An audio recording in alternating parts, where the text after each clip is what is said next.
selle paikkonna nimi on Tuhala. Olete Tuhala looduskeskuse õuel, teistpidi on see mu koduõu, kus me oleme elanud 11 põlve, ega mõtle kuhu minna ka. Ja olete Sulutalus praegu ja Sulu tähendab suletud keskkonda, vesi voolab sulus, ikka karstiga seotud. Olete Tuhalas praegu Kata külas, Kata tähendab alla maha, jälle karstiga seotud. Tõenäoliselt nimetati Tuhala valda Nõia vallas sellepärast, et siin ümberringi on energiasambad ja siin keskel nõiakaja. Ja kõige kuulsamaks Tuhala nõiaks oli Traat Ants, kes elas ka sellise koha peal, kus mitte ühte veesuund ümberringi, muidugi energiasambad ka ümberringi seal. Mina hakkasin uurima, kui vanaks me taadipemmet siin elanud on ja tuli siis välja, et ikka üle 80 ja üks naine siin üle põllu, korsten paistab praegu, elas 105,5 aastat. Küllap see koht ka ikka mõjub. Ja mis on kõige odavam elukindlustus? Igaüks peab teadma, et tema magamiskoht ja töökoht ei oleks veesoone peal. Nii toimetad juba aastasadu tagasi. Kõige hullem variant on see, et kui satub inimese töökoht ja magamiskoht seisva veesoone peale ja selle Hartmanni võrgutuse ristumiskohta, mida rahva peab ekslikult veesoonte ristumiskohaks. Ja nüüd pannakse meie kandi kõik uued majad paika nii, et mitte üks maja ei panda huupi paika, vaid kutsume Rein Antstoni Haapsalust kohale või kellegi teise geobioloogi, kes on teadlik, kuhu see selle maja asukoht peab olema.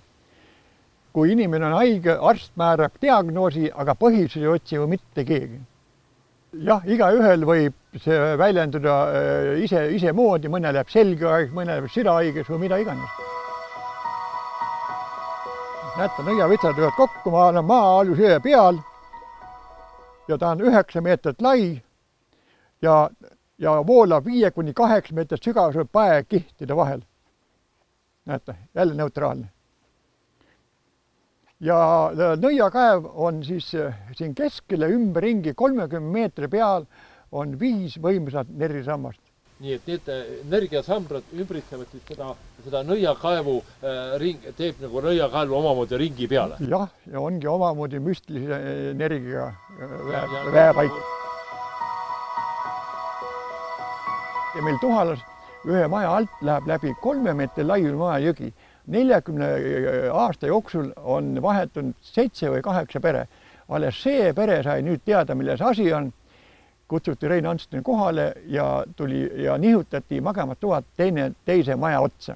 Ma usun, et see maja enam peremehi ei vaheta. Mis te arvate, et kui vana see tamm on? No selle vanuseks, kui nii vaadata, siis ta kunagi noor ja võrsega, et loogiline vanus ta peaks olema siis kuskil, ütleme, 7, 8, ütleme 10. No nii, 3 korda on eksitud. Asi on selles, et see tamm on istutud 980 aastal, olümpia-aastal. See on 22 aastat vana. See on 32 aastat vana varsti ja näete, see sattus seisva veesoone peale, vesi ei liigu ja näete, puu on sammeldud. Ega ta õige kasvu sisse ei saa. Aga siin ta on. Tuhala mõisa puukool on praegu järgi, seal on saared sirgete ridadena ja mina ei jõudnud ära imetada. No miks need Balti sakslased muid puuliike istutavad saari. Ja nüüd tagantjärgi tark olles on teada, et saar istutati Pikse varda ees. No nii, siin on hea näide praegu, kuidas saar on saanud Pikse tabamuse. Ja igast taluõuest, nagu siingi näha on saari palju ümberringi, nad on kõik Pikse tabamus täis. See on väga hea, et õue peal kasvab saare, muidu lööb majja sisse. Umbes 30 aastat tagasi ma tõin Tartu puukoolist 15 tamme ja mina ei teadnud veesoontel mitte midagi. Võtsin see suure tamme järgi, et võra kokku kasvaks 8 meetrit vahet ja kogu lugu. Ja nüüd on teada, mis siis juhtus. Näete, see väike tamm sattus seisva veesoone peale, vesi ei liigu. Uut puud ei tohiks istutada mitte kunagi sama kohal meetri kõrvale, mitte põhja-lõuna suunaga, muidu satute ikka sama seisva veesoone peale. Ja seal kasvavad sammal. Mina hoian selle näidisena nüüd nii kaua, kui see puu ise ümber kukub. Seisev veeauk tähendab seda, et maas on tühimik, mis on korstialal väga nähtavalt olemas, aga lisaks tühimikule on sinna kogunenud vesi ja see vesi ära ei voola ja see on nagu kinnine anum, mis vesi muutub happiliseks või leelisiseks ja see panebki siis selle maapinna energiat seisma ja sinna hakkab kasvama sammad, nagu ma aru sain. Jah, ongi nii. Ja siis sinna, nagu see tamm, nagu sa ütlesid, on just selle koha peale mitteteadlikult isutud tollal, sina veel nendest asjadest sa midagi ei tead. Ei tead, nii. Ja ka siin kooli õpilaste eksklusioonile ma olen ka kahte asja meelde tuletanud elutarkuseks, et pange oma töökoht ja magamiskoht elus niimoodi paika, et magaks veesoone peal ja istutage puud alati õige koha peale, muidu teete elus tühja töö. Mina sain kahjuks teada seda alles 11 aastat tagasi, oleks pidanud kooli ajal teadma.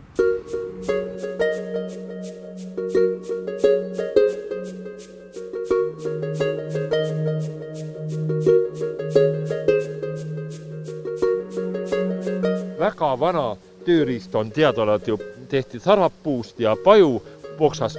Minu käes on muidugi väga ajalooline vits, millega siis otsitigi veesooni ja kaevukohti ja tihti, miks kasutati just pajuvitsa, sellepärast, et pajupõõsas kasvab mööda veesoone pindala ja siis teadaolevalt sarnane otsib sarnast ja sarnast üles otsida, aga see, mis on minu käes, see on vähemalt 140 kaevu Soomes üles otsinud.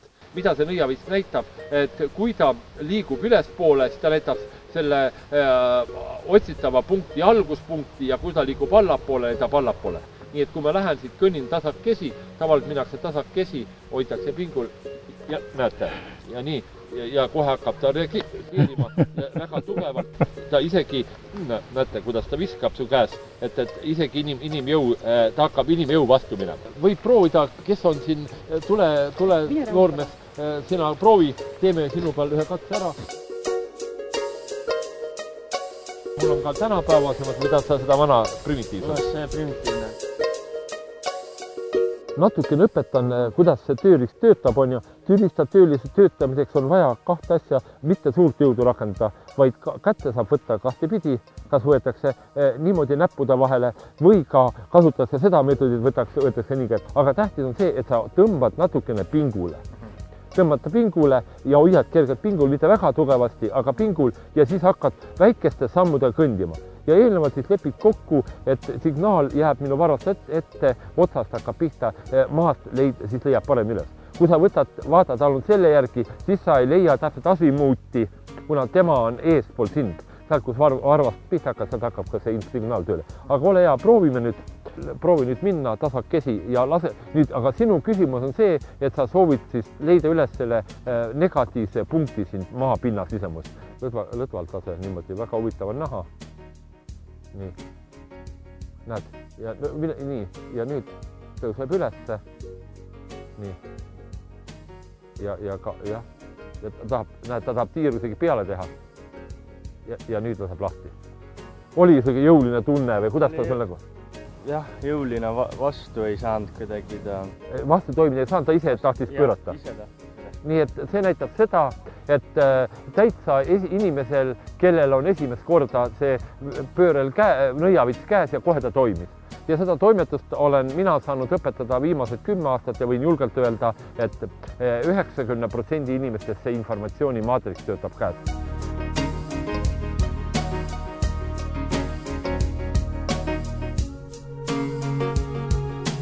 Need energiasambad avastas geobioloog Rein Hansen Haapsalust. 2001. aasta algus avastas ühe ja pärast 4 juurde. Ja tema mõõtmise tulemusena Eesti 5 võimsamat energiasammast on siin, ümber Nõiakaevu. Sellele järgneb Otepää ja Kirna-Mõisa pargi omad ei ületa Otepää energiasamba võimsust. Kuigi siin on teine aspekt jälle, et nendelt energiasammastel on igal pool omad omadused. Vanasti nendega raviti, mina ei tea ravis mitte midagi, teistpidi see ei ole ka minu jaoks mingisugune äriobjekt. Kas sa arvad, Ants, kas kunagi enne muisse võisid ka inimesed siin ennast ravimas käia või midagi siin muid ürituslikke vorme tegemas? No see võis nii olla. Ta täpselt ei tea. Rein Veeber soovitas siia panna tammepalgi püsti selle koha peale, kuna seal ühtegi puud ei kasvanud, et tamm annab kõige parem energiat edasi. 2001 oli siin 1000 inimest koos õue peal ja akadeemik Anto Raukas ja Rein Veeber tutvustasid loodussõpradele, millega on tegemist energiasamba puhul. Siin on 2 liiki energiasambad, ühed on need, mis tulevad maa seest positiivne elektromagneetilise kiirgu hoog tuleb maa sees kiirisena lainetena ülesse ja on ka need energiasambad 5 hulgas, mis kiirguvad kosmilisest energiat tagasi.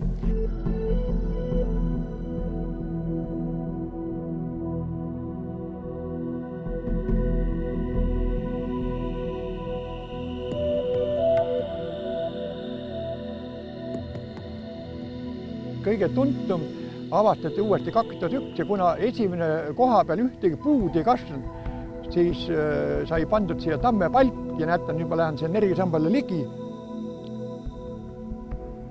Näete, positiivne energiasammas. Nii et see on siis tuntud ja kuulus energiasammas, millest nii palju on Eestimaal No jah, aga kõige võimsam on siin samas Kännu lähedal hoopis. 3 tükk on selle augu kaldal. Näete, positiivne energiasammas, nii neutraalne. Aga muide, iga positiivne energiasamma kõrval on ka negatiivne energiasammas, muidu pole loodus tasakaalus. Ja näete, nüüd ma näitan Eesti päris kõige võimsam energiasammas on praegu siin. Kõige võimsam energiasammas on tegelikult siin.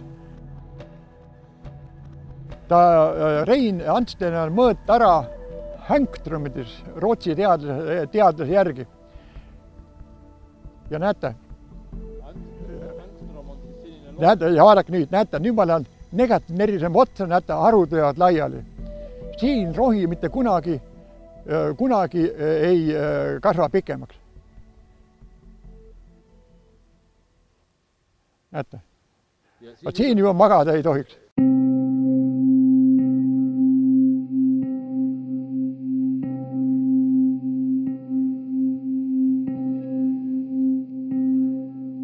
Panna kas vasak või parem käsi siia tammepalgi lähedale. Iga inimene tunnetab kas vasaku või parema käega, kas soojust, külmust, raskust või surinat ja siis 2 käega proovida ja tagurpidi minna. Mida kaugemale lähete, seda tugevamaks ta läheb, nii tugev on energiaväli. Aga need energiaväljad siin 30 meetri peale omavahel kattuvad. Näete, ma võin minna siia, võt nii, ma kogu aeg tunnen, mu käed särisevad, surisevad. Juba teine energiaväli tuleb vastu. Nii ma proovin, Ants, kuidas minul on ja siin peab hakkama siis, käed lähevad siis kuumaks ja külmaks, ma proovin 2 käega. Ja igal juhul parem käsi on juba tunnetav kuumust ja ka vasak mõlemad lähevad minul ka soojaks ja tekkis kerge kihelemine. Vaat siit enam edasi minna ei saa, siin on väga tugev nagu sein on ees, minu keset sein on ees. Mul on öeldud niimoodi, et teada nii, et paras siin veerand tundi olla, aga mitte ka rohkem. Sellepärast, et ühtegi asja ei tohi üle liia. Aga on inimesi, kes saab olla ju minutki hakkab pea valutama, võib tekkida ülepinge ja võib-olla ka 5 minutit. Mul endal on energiatase nii kõrge, et mul ei ole see vaja tulla, ma oma kodus õues nagu nii. Kuigi ma tean siin kandis ka ühte sellist inimest, kes tule siia ligigi, ta ei kannata välja, tema jaoks liiga palju. Siia õue peale energiasamba, kui ta laagrisse ei tasu tulla.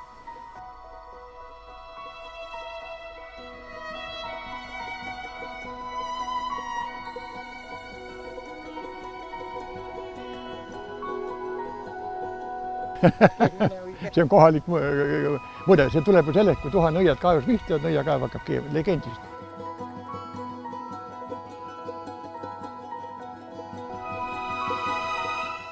Kuna mu enda sünnipäev on aprillikuus, siis tavaliselt sel ajal kaev keers väiksed lapsest peale. Aga ainuke kuu, kus nõiakaev pole keenud, on juunikuu. Minu mäletamist mööda. Aga muidugi, kui nõiakaev keema hakkab, siis on siin 10 000 inimesed liiguvad ja näiteks 2010 õue peal oli siin kaevu keemise aeg 11. aprill umbes 1000 inimest. Maantee ääres 2 kilomeetri pikkune autode järjekord 2 reas, 4 vallavanemad. Saku, Kohila, Kiili ja Kose tellisid lennuki, tehti aeruvottu, alla kirjutati Tuhal laulupidu 2010. Eelmine aasta kordus kõik täpselt samamoodi. Nõiakaev on haruldane karsti nähtus Euroopas sellepärast, et veesurve tekib maasõjas. Me kutsime siia Soome teadlased georadariga, 4 valda rahastasid ja sõitid üle Maali jõe nõiakaevu kõrval ja küll neil oli hea meel, kui see pilt ilmus ekraani. Esimest korda Eestis uuriti georadariga Maalist jõge. Ja Maal jõgi voolab 5–8 meetri sügavalt paekihtide vahel ja Nõiakava all on maa ligi 9 meetrit lai. Edasi, 10 meetrit edasi või paarkümmend meetrit edasi on ainult 4 meetrit lai. Ja kui Tuhal jões on 5000 liitrit sekundis surveaeg, voolu hulk, siis tekib maa surve ja hakkabki välja keema 100 liitrit sekundis koos kaladega. Muide tõepoolest koos kaladega, see on täitsa tõsi jutt. Kalad ei jää siia õhupuudusse. Aastakümned ma mõistasin, et kuidas need kalad õhupuudusse jää. Aga kui siin samas lähedal avastati Eesti pikim karstikoobas, siis läksime koopast sisse, me ei jõudnud ära imetada, küll seal on kooplasena värske õhk ja valgus paistis läbi koopalae. Kalad ei jää õhupuudusse. Ja oma lastega pääsime ära ühe augi peale kaevu keemast, lasime kaevu ja läks minema, tahtsime lutsuga kinni püüda, ei saanud, toone kurg sai enne jäule pani nahka. See Nõiakava vesi on pruunika värvuse rabavesi, huumushapetest pruunikas. Ja ma pakkusin Ameerika turistidele, et see on palju parem kui Coca-Cola, seda muidugi uskun. Aga see on läbi aegade olnud meie kodukaev ja see on kõige parem kohvivesi. Vaat selle kaevuga on nõuga lugu, et 67 pandi Nabala karstialal siin samas lähedal Angeri jõgi teistpidi poolema. Enne läks Väene poole, nüüd läheb Pirita poole. Lõhati 3 meetri sügava kraav. Mis siis juhtus? Nõiakaevus alaline veetase meetri võrra. Puurakked tulid vee seest välja, mädanevad siiamaani. Järle pääras meetri võrra ja Tuhal on Nabala kandi madalamad kaevud jäid kõik korravalt kuveks. Nüüd tahetakse siin samas 3 kilomeetri kaugusel avada tohutu Lubjagi maardla ja sellega seoses tahetakse minna 10 korda sügavana.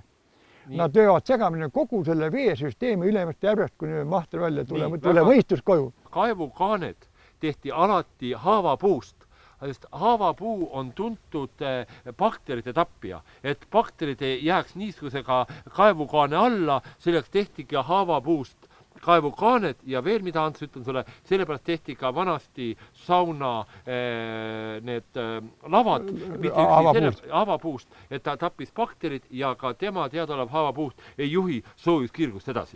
Aga siin käis kruiisilaeva turistide hulgas üks mees oli, ma ei tea, kui riigist ta oli, ütles, et Egiptuses on selline kogu kaev olnud juba 1000 aastat tagasi. Siin, näete, ma võtan seda ämbri vett. Muide, ega see on automaat, ega siin pole vaja kaevu peale ronida. Jätte vesi tuleb ise üles. Ta peab niimoodi täpselt ära paika pandud. Ja muide, see on puhas vesi tõepoolest. Ja oleme selle veega 11 põllu üles kasvanud siin. Ma proovin ka seda huvitavat vett. See on poole puhtam kui Tallinna joogivesi. Veeproov ära tehtud. Teadaolevalt on ju Tallinna vesi on sellepärast, Eestis on 2 kohta, kus juuakse pinnavett. See on Tallinn ja Narva, kus Ülemiste järv on pinnavesi ja kahjuks, jah, sul on õigus, mida rohkem aerodroom meile ligemale tuleb, mida rohkem lennukid üle meie Ülemiste järve lendab, seda rohkem saasteallikat see Ülemiste järv tegelikult saab ja sellega saastamaks muutub ka meie vesi. Aga tähendab, vanasti olla meremehed võtta merele kaasa just rabavett, see rabavesi säilis merel kõige kauemini. Pruunika värvusega. Väga huvitav, seda ma ei teadnudki. Teadmisi tuleb juurde.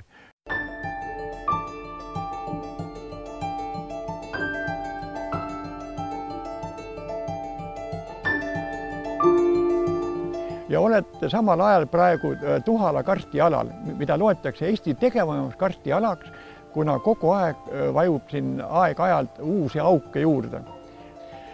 Nõiakava tuntus hoiab seda haruldast loodusnähtust, sest on ju teada, et siin samasse lähedale 3 kilomeetri kaugusele siin tahetakse avada 2200 hektarit Nabala karstialal, 2200 hektarit tohutu Lubjagi maardla. Tahavad minna 30 meetri sügavuse põhjavett annada 25 meetrit ja igaüks võib mõelda, mis siis edasi toimuma hakkab. Nad löövad selle segamini kogu selle veesüsteemi Ülemiste järvest kui mahtani välja. Samal ajal on ta umbes 1000 kodukaevu puhta vee säilitusala. Nõiakaev hävik nagunii ja mitte mingit vajadust selle Nabala karstialal seda tohutut maardlat avada ei ole, sest 100 aasta tagavara on ametlikult arvule võetud aktiivvaru Lubjakivil Harju maakonnas ilma Nabala maardlata. Neil on vaja kui toorainet tõmbab raudtee ligi ja läheb üle Paldiski Euroopa poole, nii et sahiseb.